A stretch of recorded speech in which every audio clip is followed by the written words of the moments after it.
Habakkuk 1, 1 through 11. Devotional focus verse. Behold ye among the heathen, and regard, and wonder marvellously, for I will work a work in your days, which ye will not believe, though it be told you. Habakkuk 1, 5. As we make our way through life, sometimes the sinful choices of people around us will deeply affect us. Added to this, the Bible indicates that personal trials will arise to test and strengthen our faith. When such occasions come into our lives, we may be tempted to wonder whether God is still in control. Henry Wadsworth Longfellow, one of America's best-known poets, captured such thoughts in a poem that was later adapted into a beautiful Christmas carol.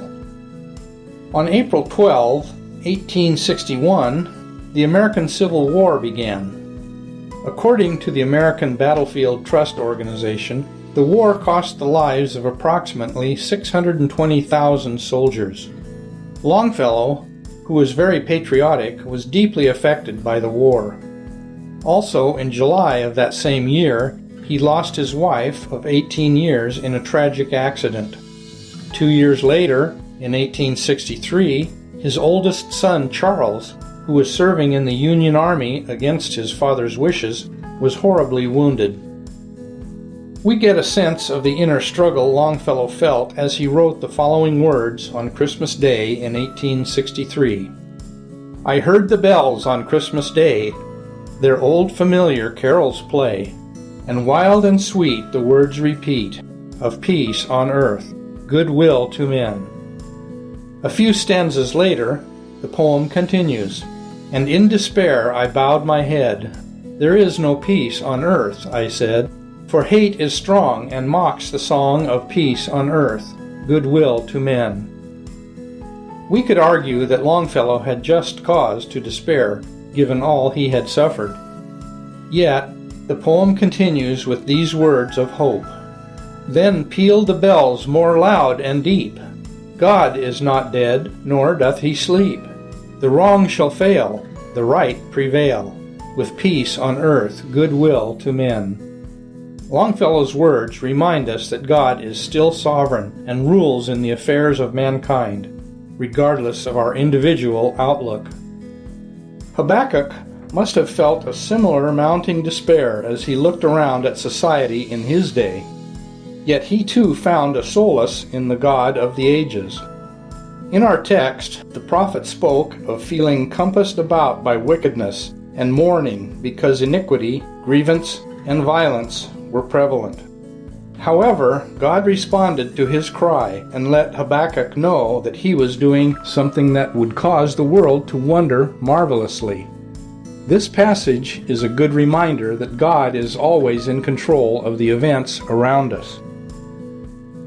Perhaps you've suffered some great personal loss that has left you wondering whether God notices what is going on in your life. It may be that the tragedy is yet unfolding at this very moment. Take courage in the Lord. Like Habakkuk and Longfellow, you too will find that God knows what you are going through. He will comfort and reassure you.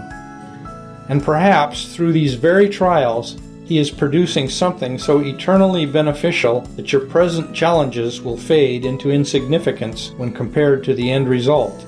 So hold on to your hope in Him. Background information.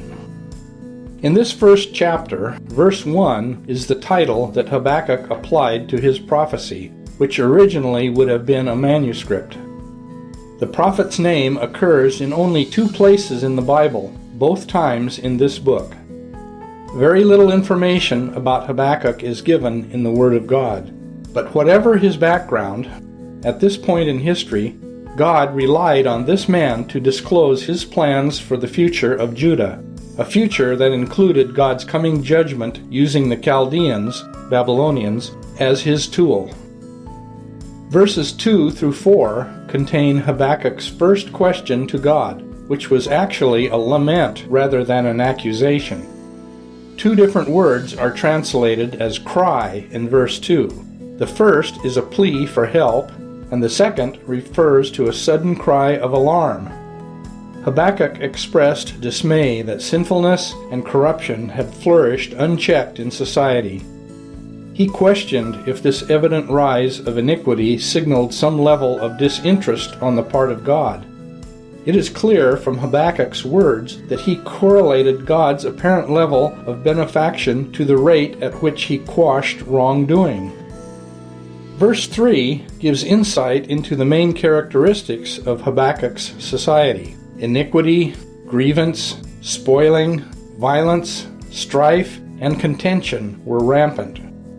His statement that the wicked doth compass about the righteous meant that sin surrounded and was affecting every member of society, including righteous individuals who were not participating in it. Beginning with verse 5, God responded to Habakkuk's question by assuring him that judgment was coming.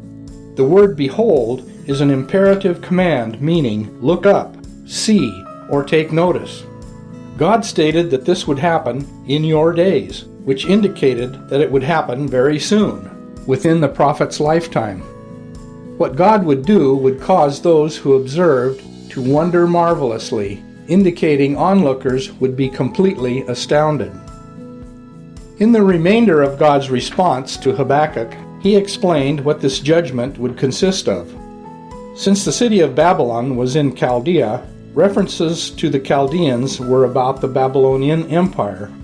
Historians relate that the Chaldeans rapidly gained in power around 630 BC. By 605 BC, they had conquered Assyria, the former world power.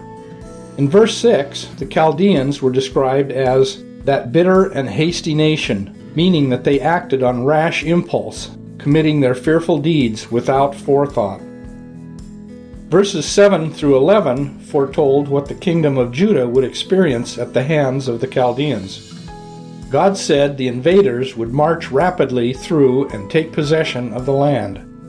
The phrase, "their dignity shall proceed of themselves," likely meant that since the reputation of the Chaldeans was well known, it would cause great fear throughout the land.